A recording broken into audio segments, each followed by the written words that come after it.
Hello, কেমন আছে সবাই? আশা করি সবাই ভালো আছে। তো আজকে আমি একটা গল্প বলবো তোমাদেরকে, আমার দাদুর মুখ থেকে শোনা। সত্যি কিনা জানি না, তবে দাদুর মুখ থেকে এই গল্পটা আমি শুনেছি। তো আমি গল্পটা শুরু করছি, শেষ পর্যন্ত আপনারা শুনতে থাকুন। আর ভালো লাগলে একটা লাইক, কমেন্ট, শেয়ার করতে পারেন। তো আমার দাদু বিভিন্ন কাজের সূত্রে বিভিন্ন জেলায় ঘুরে বেড়াতো। এটা এমনই ছিল, এদিক ওদিক ঘুরে বেড়াতো, রাজ্যের বাইরেও যেতে হতো। ঠিক আছে। তো এমনই একদিন দাদু বকরো যাবে বলে হাওড়া থেকে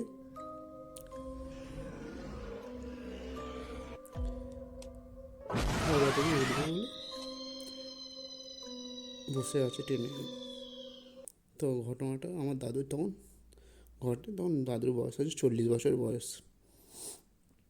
তো হাওড়া স্টেশনে বসে আছে, হঠাৎ করে ট্রেনটা অ্যানাউন্স হলো রাত্রির 8টায় জায়গায়, রাত্রির 11টায় হাওড়া থেকে বোকারো ট্রেনটা ছাড়বে। ঠিক আছে, এই পর্যন্ত ঠিকই ছিল। তারপর দাদু মোটামুটি ওয়েট করতে করতে যখন 11টা বাজলো, তখন হাওড়া স্টেশনে ট্রেনটি ঢুকলো।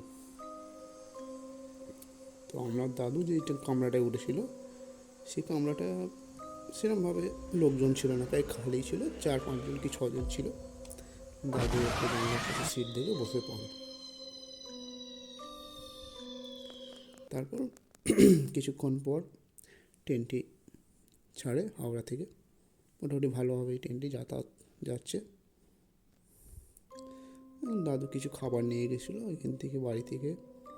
তো সেই খাবারটা খাবে বলে বের করেছে টিফিন থেকে ছোলা মুড়ি আর একটু সুজি ছিল।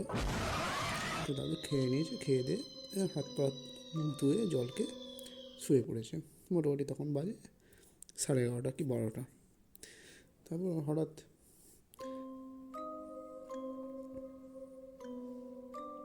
দাদু ঘুমিয়ে পড়ে। তো তখন বাজে তোমার 2:30। তখন দাদুর ঘুমটা ভেঙে যায় এবং ট্রেনটি যে স্টেশনে দাঁড়িয়ে আছে সেই স্টেশনটার নাম হচ্ছে আসানসোল। ঠিক আছে। তো স্টেশন চত্বর পুরোই ফাঁকা ছিল, কেউ লোকজন ছিল না স্টেশন চত্বরের মধ্যে। চারদিক ঘুটঘুটে অন্ধকার, তখনকার দিনে জানোই তো কেমন পরিবেশ হয়। দাদু একটু বাইরে যাওয়ার জন্য উঠে বসলো, উঠে একটু স্টেশনের বাইরে এদিক ওদিক দেখলো। দেখলো প্রচুর অন্ধকার, গাটা একটু ছমছম করছিল দাদু, কিন্তু তাও দাদুর একটু সাহস ছিল বলে এদিক ওদিক দেখে আপনার কামরায় উঠে পড়লো।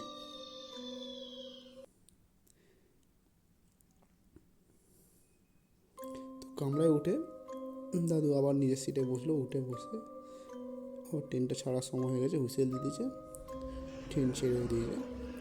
তখনও মোটামুটি লোক ছিল না বলে দাদু বলছিল। তো কামরায় তখন একটাও লোক ছিল না। তো দাদু কী করলো, আবার হেলাম দিয়ে শুয়ে পড়লো। হঠাৎ করে দাদু এই মুখে বসে আছে, ওই মানে কামরার শেষ দিকে একটা ভদ্রমহিলা বসেছিল। গায়ে ছিল সাদা শাড়ি, লাল পাড়, দেখে মনে হচ্ছিল চুল ফুল আয়লায় না অনেকদিন উস্কো খুস্কো হয়ে আছে, কিন্তু মুখটা ভালোভাবে দেখা যাচ্ছিল না। তখন দাদু ভাবলো এত রাতে একটা মেয়ে স্টেশনে এইভাবে কী করে উঠলো। মানে স্বাভাবিক ব্যাপার, একটা মেয়ে যে হাওড়া থেকে উঠে নেই ডাইরেক্ট এই ট্রেনটা আসানসোলে যেহেতু থেমেছে, সেহেতু আসানসোল থেকে উঠেছে, কিন্তু এই 2:30-3টে বাজতে আছে, এখন কীভাবে মেয়েটা এখানে উঠলো সেটাই দাদু বুঝতে পারছে না।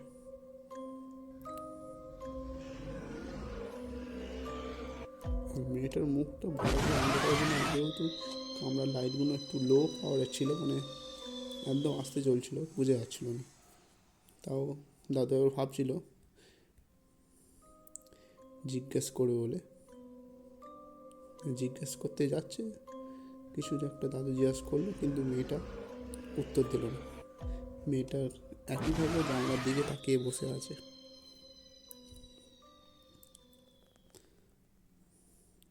তখন দাদু আর আঁক বাড়িয়ে আর কিছু জিজ্ঞেস করলো না। তারপর দাদু আবার এসে নিজের সেটে শুয়ে পড়েছিল। দাদু মনে ঘুমিয়ে পড়েছিল, কিন্তু হঠাৎ একটা চিৎকারে দাদুর আবার একটা ঘুম ভেঙে গেল। বললো কী হলো, একটা মেয়েলি চিৎকার উঠলো, এবং মেয়েটার কিছু হলো নাকি।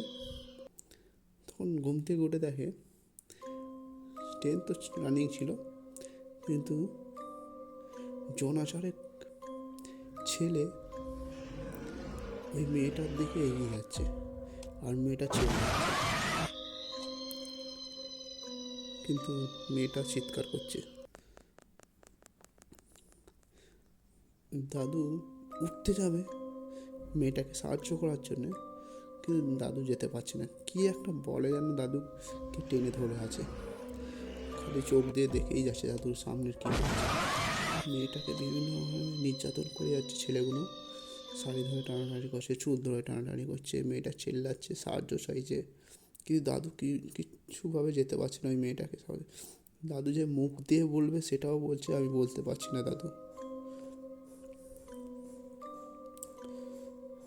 খালি দর্শকের মতন দেখেই যাচ্ছে ঘটনাটা। তারপরে হঠাৎ এরম করতে করতে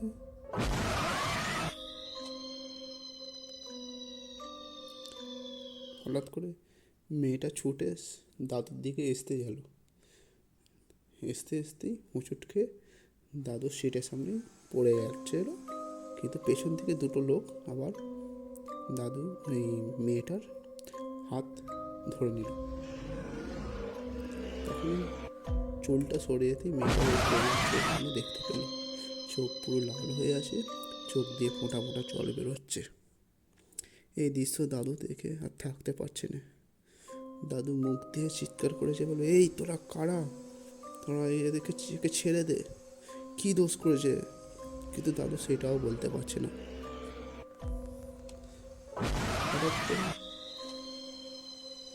দেখলো সবাই মিলে মেয়েটাকে চাগিয়ে নিয়ে ওই গেটের কাছে নিয়ে গেল, একদম নিয়ে ধাক্কা মেরে নিচে ফেলে দিল।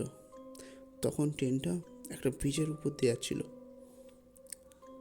ওই নদীর জলে মেয়েটাকে ফেলে দেওয়া হলো। সেই দৃশ্য দেখে দাদু অজ্ঞান হয়ে পড়ে গেল। হঠাৎ করে কিছু কুলির ডাকে এবং কিছু লোকজন দেখি না দাদুকে ডাকাডাকি করছে। দাদু ঘুম থেকে উঠে দেখে চারিদিকে দাদুর চারিদিকে অনেকগুলো লোক আর 2-3টে কুলি দাঁড়িয়ে আছে। তখন দাদু ঘড়িটায় দেখলো, একবার 6:30 বাজে। তখন দাদু ভাবলো, কাল যা দেখলাম কি সত্যি নাকি সবটাই আমার স্বপ্ন ছিল। তারপর দাদু আর না ভেবে ট্রেন থেকে নেমে একটা চায়ের দোকানে ঢুকলো। এদিকে লোকগুলো ভাবলো, কী হলো রে দাদু, লোকটার আমাদেরকে কিছুই বললো নি, হঠাৎ করে সব কিছু ব্যাগ ফ্যাগ নিয়ে চলে গেল। কে জানি, দাদু তখন মনটা একটু অন্যরকম ছিল, সেই জন্য সব ব্যাগ ফ্যাগ নিয়ে বাইরে নেমে গেল হঠাৎ করে। তখন ওই বোকালো স্টেশন চলে এসেছিল। তো নেমে পড়ে হঠাৎ করে একটা চায়ের দোকানে গেল, গিয়ে চায়ের দোকানে গিয়ে চা খাচ্ছে। আর চা খেতে খেতে বিড়বিড় করে বলছে, কালকে যা দেখলাম কি সত্যি নাকি স্বপ্ন।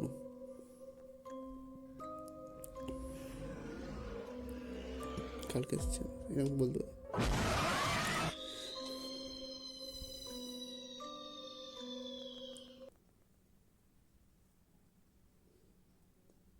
এইটুকু বলতে বলতে দাদু চোখ দিয়ে জল বেরোতে শুরু করলো। ভাবতে হলো মেয়েটার সঙ্গে কত অত্যাচার হলো, আমি কিছুই করতে পারলাম না। তো এরকম করতে হলে বাবা তখন চাওয়ালা বাজে, দাদা আমার চাটা নিই। তখন মনটা ঘুরে নিয়ে আবার চাটা নিল দাদু। চাটা নিয়ে চা খেতে থাকলো। দাদুর তখন একটু খিদে পেয়েছিল। দাদু বললো, তাহলে আমাকে দুটো বিস্কুট দিন। তখন খবরের কাজটা করে একটা খবরের কাগজে করে দাদুকে দুটো বিস্কুট দিল চায়ের দোকানে। বিস্কুটগুলো খেতে খেতে হঠাৎ করে খবরের কাগজে একটা পাতা ছোট্ট একটা ছবি দেওয়া আছে। সেই ছবিটা দেখে দাদুর আবার মাথা ঘুরতে লাগলো। এই সেই মেয়েটা। তখন খবরের কাছে যে মেয়েটা, সেই ছবিটা চায়ের লোকটাকে দেখে, চায়ের লোকটাকে বললো, এই মেয়েটা কী হয়েছে বলো তো? তখন চাওলাটা বলল, আরে দাদা, এই কিছুদিন আগে এই যে ট্রেনটা করে আপনি এলেন, এই ট্রেনটার মধ্যে এই মেয়েটাকে নির্মমভাবে 4টে ছেলে ধর্ষণ করে ওই আগের ব্রিজটা ছিল, সেই ব্রিজের চলন্ত ব্রিজ থেকে, চলন্ত ট্রেন থেকে ব্রিজের মধ্যে, নদীর মধ্যে ফেলে দিয়েছে। তারপরে মেয়েটা ওখানেই মারা যায়।